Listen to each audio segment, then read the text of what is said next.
आज मैं आपको बताऊं कि मुझे मौका मिला यहाँ हमारे प्रधानमंत्री के घर पे आने का और इनसे बातचीत करने का।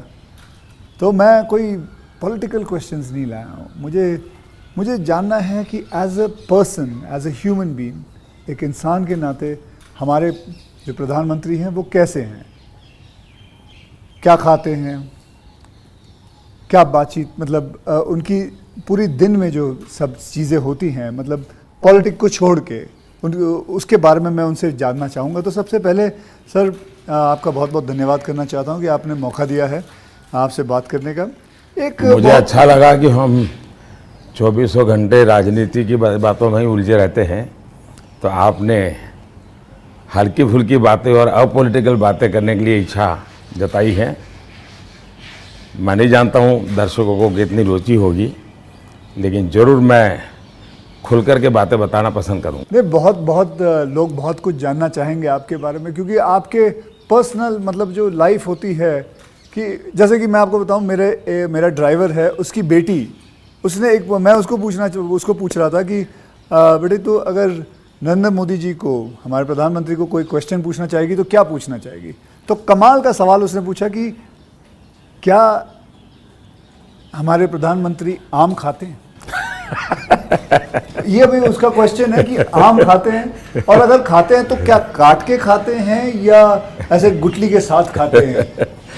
मतलब होता है ना, वॉश बेसिन के ऊपर खड़े होके गुटली के साथ आम खाना, उसका मजा ही कुछ और होता है। तो मैं जानना चाहूँगा कि आप आम खाते हो सर। एक तो मैं आम खाता भी हूँ और आम खाना मुझे बहुत पसंद भी है। अच्छा। और गुजरात में आम रस की परंपरा भी है। वो तो बहुत। लेकिन जब मैं छोटा था तो वैसे तो कोई आम वाम खरीदना वरीदना तो हमारे लिए कोई उस प्रकार की कोई लग्जरी हमारे फैमिली थी नहीं। लेकिन कभी खेतों में चले जाते थे तो हमारा देश का जो किसान है बड़ा उदार रहता है। कोई खेत में आकर के खाता है तो कभी रोकता नहीं है, चोरी करता है तो रोकता है। तो आम के पेड़ पर जो पके हुए आम थे वो खाना हमें ज़रा ज़्यादा पसंद था। यानी उतारने के बाद पकाया हुआ नहीं, नेचुरल कोर्स में पका हुआ, और फिर पूरा का पूरा। अच्छा, तब तो ये हाइजीनिक की कोई समझ भी नहीं थी कि धोना चाहिए, टिकना करना, कुछ नहीं समझते थे, ऐसा ही अपना कर लेते थे। लेकिन बाद में जैसे जैसे बड़े तो कई वैरायटियों के विषय में जानने लगे, आम रस खाने की आदत लगी। लेकिन इन दोनों मुझे कंट्रोल करना पड़ता है। अच्छा, अभी फिलहाल कंट्रोल। अब फिलहाल में मुझे सोचना पड़ता है कि इतना खाऊं या न खाऊं।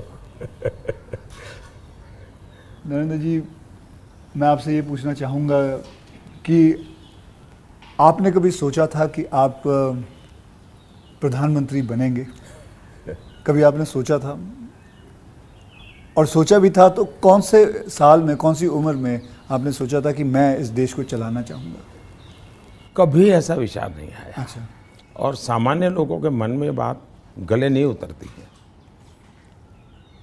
शायद जो बन जाते हैं सबके जीवन में ऐसा होगा। मैं नहीं मानता हूँ कि यानी कोई एकदम फैमिली ही उसी प्रकार से बैकग्राउंड वाली हो और किसी के मन में इच्छा जगती हो तो बहुत स्वाभाविक है। वरना मेरा जो फैमिली बैकग्राउंड है उसमें तो अगर मुझे कहीं अच्छी सी नौकरी की भी मिल गई होती तो शायद मेरी माँ अड़ोस पड़ोस के लोगों को गुड़ खिला देती कि चलो भाई बेटे को वहाँ नौकरी मिल गई। क्योंकि उससे ज़्यादा हमने तो कुछ सोचा नहीं था, गांव के बाहर कुछ देखा नहीं था। ये तो ऐसे ही यात्रा चल पड़ी और देश मुझे लेता चला गया, तो अपने आप ही बनते चले गए। सब कुछ जिम्मेवारी आती गई। बहुत ही मतलब नेचुरली रहा है इसमें। वैसे मुझे मेरी दृष्टि से, मेरे व्यक्तिगत जीवन की दृष्टि से अननेचुरल लग रहा है। ओके। क्योंकि मेरा बैकग्राउंड, मेरी दुनिया, आज की जो राजनीति का तौर तरीका, उसमें ये सब बैठता ही नहीं है जी। मुझे भी आश्चर्य हो रहा है कि देश मुझे इतना प्यार कैसे करता है और इतना सारा क्यों मुझे देता रहता है। जहाँ तक मैंने पढ़ा है आप सन्यासी बनना चाहते थे, या आप सोल्जर या आर्मी में जाना चाहते थे, ऐसा कुछ भी? ये आपकी बात सही है, ये आपकी बात सही है।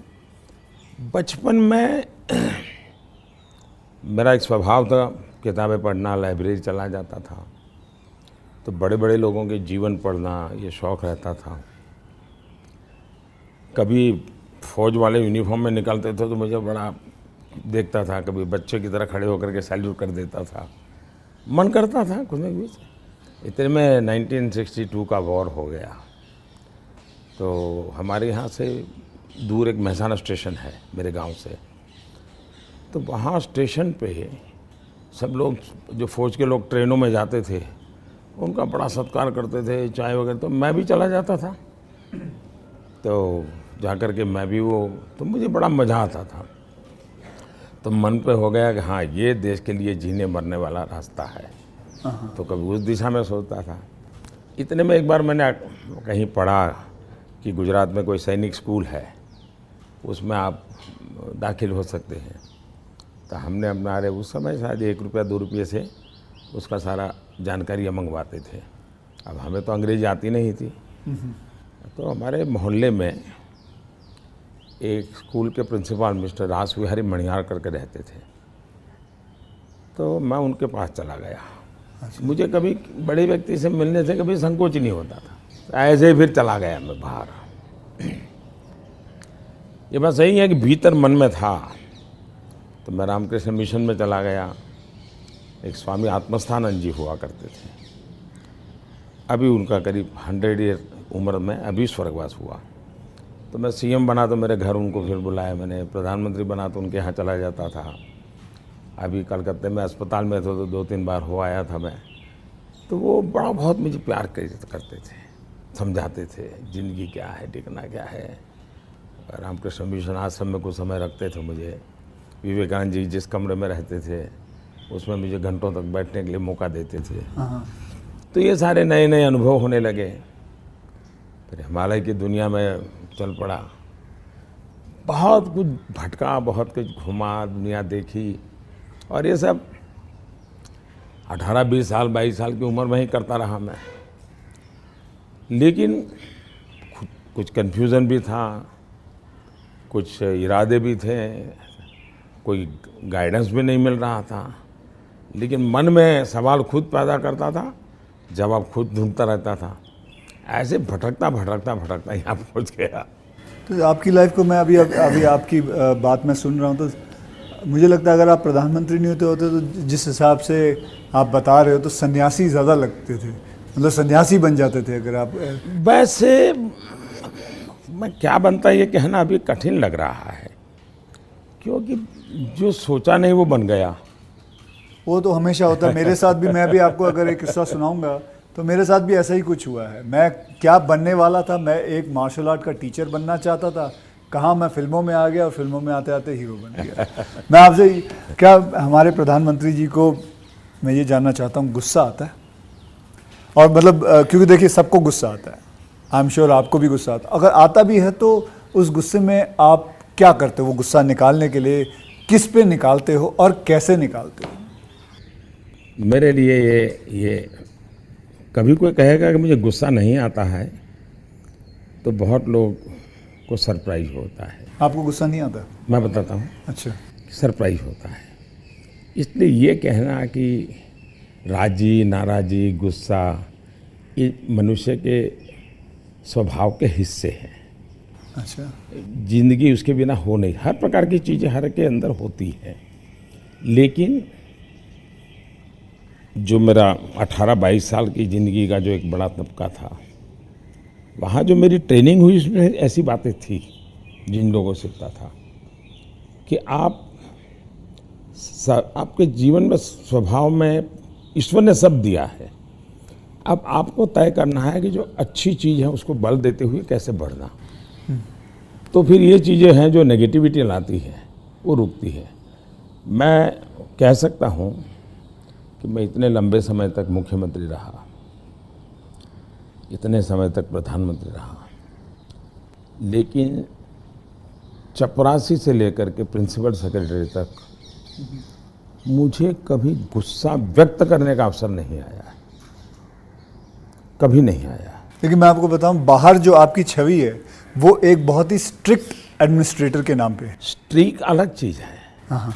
मैं स्ट्रिक्ट हूँ, डिसिप्लिन हूँ, लेकिन मैं किसी को नीचा दिखा करके अपमानित करके काम नहीं करता। मैं उसको प्रेरित करता हूँ। कभी कोई चीज़ है तो मैं खुद हेल्पिंग हैंड के रूप में खड़ा हो जाता हूँ। मान लीजिए कोई ड्राफ्ट लेकर के आया, तो एक तो तरीका होता है, भाई क्या ले आए हो। दूसरा होता है, वाह ऐसा करें ना, ये अपन करें तो कैसा रहेगा, आपको क्या लगता है ये करे तो कैसा होगा। तो क्या होता है, मेरी 10 मिनट पहले ही इन्वेस्ट हो जाती है, लेकिन वो मुझे समझ पाता है। ओके। तो अगली बार जब वो आता है तो मुझे मेरा समय ही नहीं जाता, वो मेरी कल्पना के अनुसार चीज़ लेकर के आ जाता है।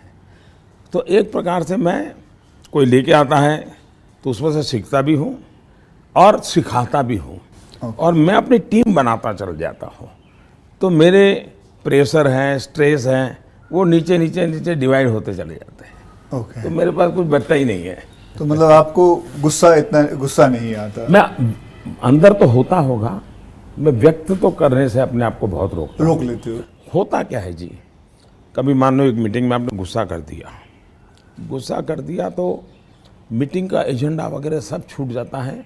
हर एक के मन पे वो 2-3 मिनट की समय रहता है, वही छाया रहता है, वो बहुत नुकसान करता है जी। तो मैं जैसे मुझे गुस्सा आता है तो मैं आपको बताऊं, गुस्सा एक निकालना बहुत अच्छी बात है। मैं छोटा मुँह और बड़ी बात, मैं आपसे बहुत छोटा हूं, और मैं कहूँगा कि आप है ना गुस्से को जो है अंदर ना रखें, उसे निकालें। जैसे मैं निकालता हूं, क्या करता हूं, एक बॉक्सिंग बैग घर पे रखा हुआ है, जितना हो सकता है सुबह 4:30-5 बजे मार लेता हूं और अपना गुस्सा